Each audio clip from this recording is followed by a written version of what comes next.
प्रार्थना करें। प्रेमी दयालु करे स्वर्ग के पिता प्रभु परमेश्वर, आज के दिन के लिए आपका धन्यवाद देते हैं, आपके धन्यवाद करते स्तुति करते आराधना करते हैं पुत्र के लिए, पुत्र के प्रदान के लिए, जीवन के लिए प्रभु अनंत जीवन के दाता प्रभु परमेश्वर, आपको धन्यवाद देते प्रभु उद्धार के यीशु मसीह के नाम में प्रभु तेरे चरणों में झुकते प्रभु। आज के वचन को प्रभु आप आशीषित कीजिए, इन्हें प्रभु तेरे प्रवचन को देखते सुनते प्रभु जी सबको प्रभु ब्लेस कीजिए, आशीषित कीजिए और प्रभु परमेश्वर आपका अनुग्रह प्रभु परमेश्वर हमें दीजिए। प्रार्थना करते हैं प्रभु परमेश्वर सब बातों को प्रभु आपका सुनते हुए इस मसीह के नाम में मांगते हैं, सुने हम पढ़े इब्रानियों 8 का 12, इब्रानियों की पुत्री उसका 8 अध्याय और 12 पद। क्योंकि मैं उनके धर्म के विषय में दयावंत होऊंगा और उनके पापों को फिर स्मरण न करूँगा। यहाँ पर हम पढ़ते हैं कि परमेश्वर कहता है क्योंकि मैं उनके अधर्म के विषय में दयावंत होऊंगा और उनके पापों को फिर स्मरण ना करूँगा। परमेश्वर हमारा ऐसा परमेश्वर है जो हमें ये दया दिखाने वाला परमेश्वर है और हमारे पापों को स्मरण ना करने वाला परमेश्वर है। यदि हम उसके सामने अपने पापों को मान लें तो हमें क्षमा करने में वो विश्वास योग्य है। हम पढ़ते हैं पहला यूहन्ना की पत्री उसका पहला अध्याय और उसमें हम पढ़ते हैं 9 पद। यदि हम अपने पापों को मान लें तो वो हमारे पापों को क्षमा करने और हमें सब अधर्मों से शुद्ध करने में विश्वास योग्य और धर्मी है।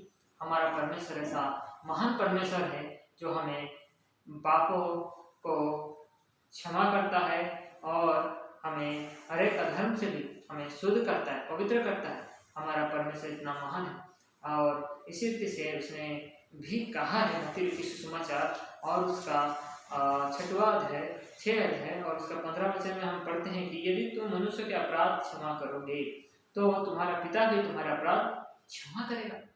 और हमें भी वो कहता है कि तुम भी ऐसा करो, मैं तुम्हारा करता हूँ, तुम भी औरों का पाप क्षमा करो। ये तुम करोगे तो मैं भी करूँगा, उसने ऐसा कहा।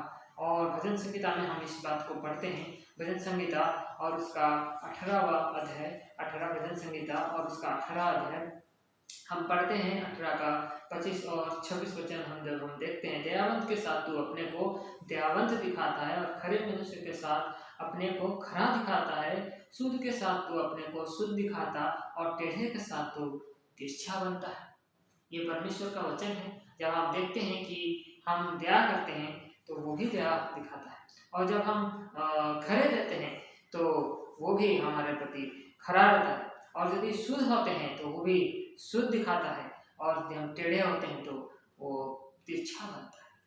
परमेश्वर का विषय में हम पढ़ते हैं कि ऐसे हमारा महान परमेश्वर है जो अपनी ओर हमें बुलाता है। प्रेरितों के काम वहाँ पर हम पढ़ते हैं, प्रेरितों के काम और उसका 17 अध्याय और उसका 30 वचन, 17 अध्याय और उसका 30 वचन को हम जब पढ़ते हैं यहाँ पर लिखा है प्रेरितों के काम उसका 17 का 30 में यहाँ पर लिखा है, इसलिए परमेश्वर ने अज्ञानता के समय पर ध्यान नहीं दिया पर अब हर जगह सब मनुष्यों के मन फिराने की आज्ञा देता है। इसीलिए वो सब जगह और जो है मन फिराव का आज्ञा देता है। यही था हमारा सुसमाचार का मेन और सबसे मूलभूत जो शिक्षा है, सबसे पहली शिक्षा यही है कि लोग मन को परमेश्वर की ओर फिराएं।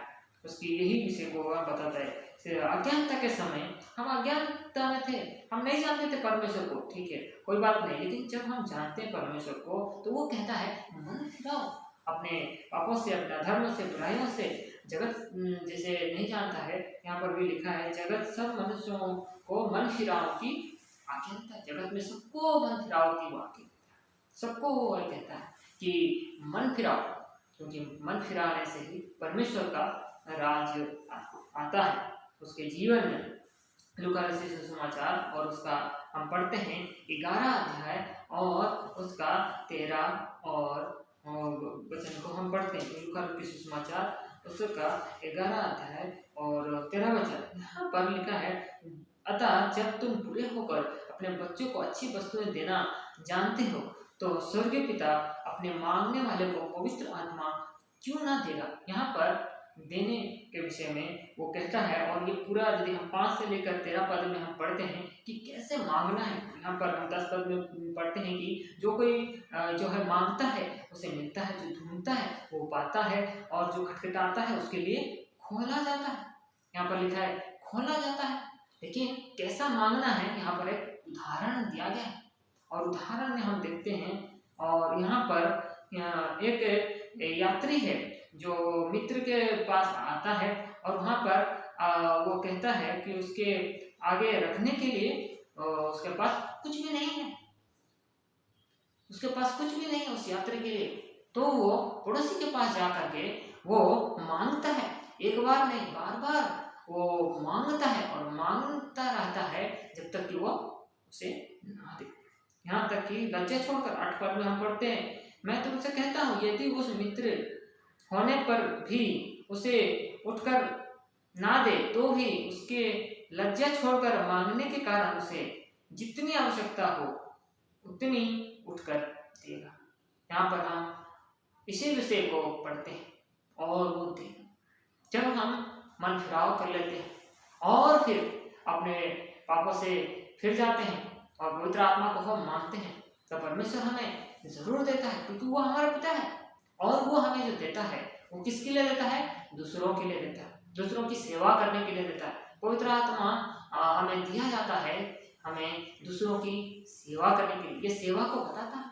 यदि हम पवित्र आत्मा से भरते हैं तो दूसरों की सेवा करते हैं। यहाँ पर प्रभु यीशु मसीह भी स्वयं ये विषय को कहता है। प्रभु यीशु मसीह कहता है 14 अध्याय लूका रचित सुसमाचार 14:8 पद में कहता है, प्रभु का आत्मा मुझ पर है, इसीलिए कि उसने कंगालों को सुसमाचार सुनाने के लिए मेरा अभिषेक किया, और मुझे इसलिए भेजा है कि बंदियों को छुटकारे का और अंधों को दृष्टि पाने का सुसमाचार प्रचार करूं, और कुचले हुओं को छुड़ाऊं, और प्रभु के प्रसन्न रहने के वर्ष का प्रचार करूं। औरों के लिए, दूसरों के लिए जब हम पवित्र आत्मा मांगते हैं तो हम दूसरों के लिए भी हम मांगते हैं। इन सारी बातों को जब हम देखते हैं तो मन फिराव और पवित्र आत्मा का दान, इस विषय में हम पढ़ते हैं कैसे हमारे जीवन में कितना अद्भुत रीति से दूसरों के लिए होता है, और हम अपने जीवन में परिवर्तन को भी पाते हैं, और हम दूसरों के जीवन में भी बहुत से आशीष को जरूर ला पाते हैं, क्योंकि पवित्र आत्मा का फल हमारे जीवन में काम करता है। गलतियों में जैसे लिखा है पवित्र आत्मा का फल, और इससे पहले कुरिन्थी में हम पढ़ते हैं पवित्र आत्मा के वरदानों को, और हमारे जीवन में काम करते हुए देखते हैं। आत्मा जिसे चाहता है उसे देता है, और हम मांगते हैं किसके लिए? दूसरों की, कि दूसरों की सेवा कर सके। प्रभु चाहता है कि हम सेवा करें, आत्मा से भरकर सेवा करें, ताकि हम किसी भी प्रकार से किसी बात के लिए हमें को घटी नहीं रहे। पौलुस ने भी ये कहा कि तुम्हें किसी बात की घटी ना हो। सो हम परमेश्वर का धन्यवाद दें। आइए हम प्रार्थना करें। प्रेम दयालु ईश्वर के पिता प्रभु परमेश्वर, आपका धन्यवाद स्तुति बढ़ाई करते हैं।